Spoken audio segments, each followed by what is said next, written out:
The hamburger and the business. Since I need to be a gentle at this point in the conversation, I often use the McDonald hamburger example for clarification. After listening to their pitch, I slowly ask, can you personally make a better hamburger than McDonald?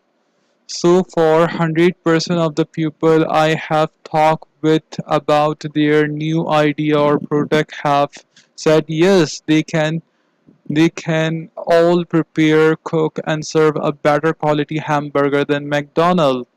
At this point, I ask them the next question: can you personally build a better business system than McDonald's? Some people see the difference immediately and some do not. And I would say the difference is whether the person is fixated on the left side of the quadrant, which is focused on the idea of the better burger, or on the right side of the quadrant, which is focused on the system of business. I do my best to explain that there are a lot of entrepreneurs out there offering far superior product or service than are offered by the mega rich.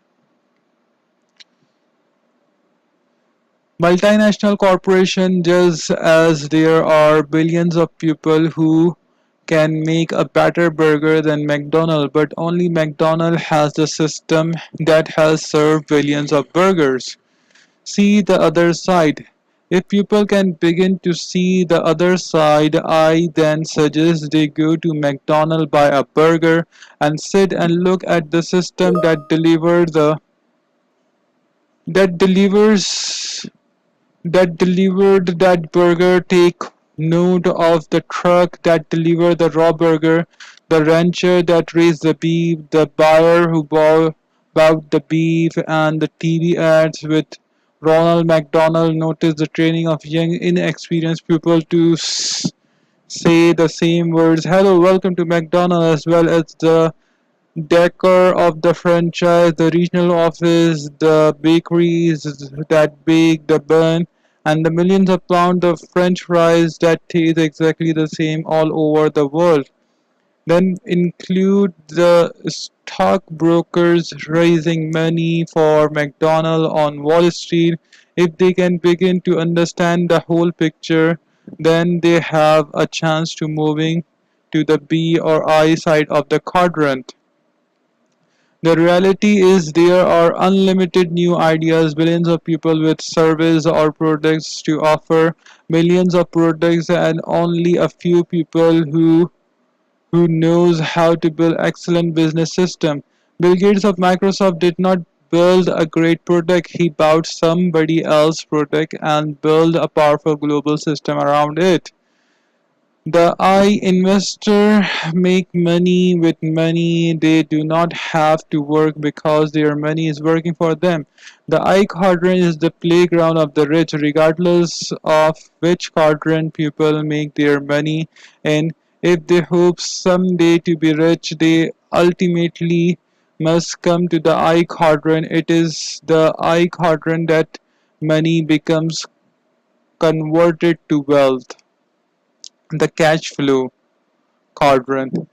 That is the cash flow quadrant. The quadrant simply makes distinction on how income is generated, whether as employee, self-employed, business owner, or investor. The difference are summarized below. E.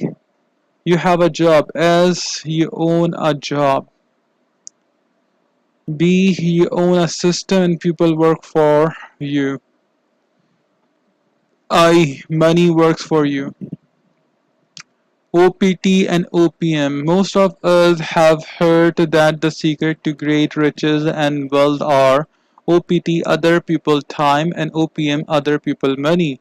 OPT and OPM are found on the right side of the quadrant. For the most part, people who work on the left side of the quadrant are the OP, other people whose time and money are being used.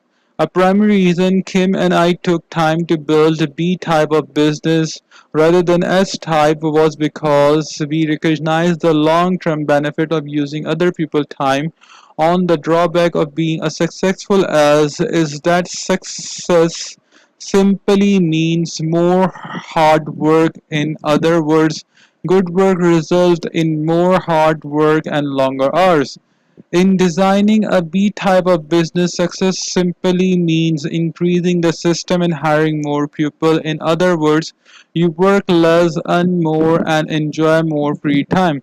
The remainder of this book goes through the skills and mindset required for the right side of the quadrant. It is my experience that being successful on the right side requires a different mindset and different technical skills. If people are flexible enough to make a mindset change, I think they will find the process of achieving greater financial security or freedom easy.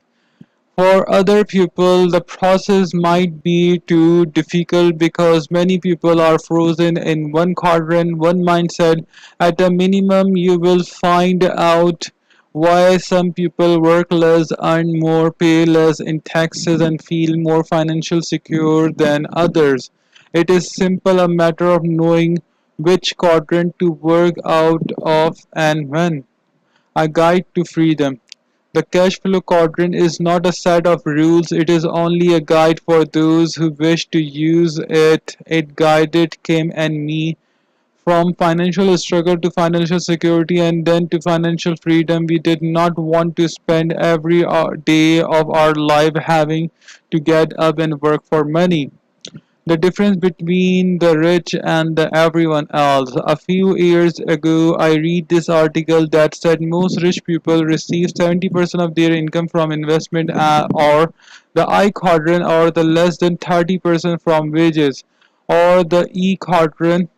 And if they were the E, the chances were they were employee of their own corporation. Their income looked like this: 30%, 70%. For most everyone else, the poor and the middle class, at least 80% of their incomes come from wages from the E or S quadrant, or less than 20% comes from investment or the I quadrant. 80%, 20%. The difference between being rich and being wealthy. The difference between being rich and being wealthy. In chapter 1, I wrote that my wife and I were millionaires in 1989, but we were not functionally free until 1994. There is a difference between being rich and being wealthy. By 1989, our business was making us a lot of money. We were earning more and working less because the business system was growing without any more physical efforts on our part.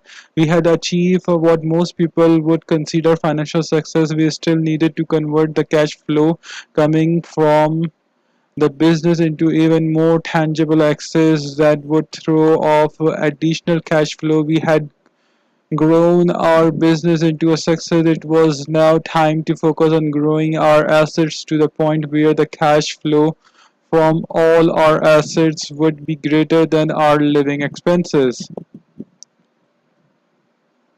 Our diagram look like this: business, income, expenses, balance sheet, asset, liabilities.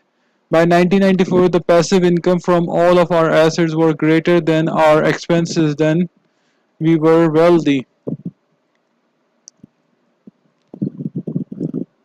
In actuality, our business would also be considered an asset because it generated incomes and operated without much physical input. For our own personal sense of wealth, we wanted to make sure we had tangible assets such as real estate and stocks that were throwing off more passive income than our expenses, so we could really say we were wealthy once the income from our asset column was greater than the money coming in from the business. So we sold the business to our partner. We were now wealthy.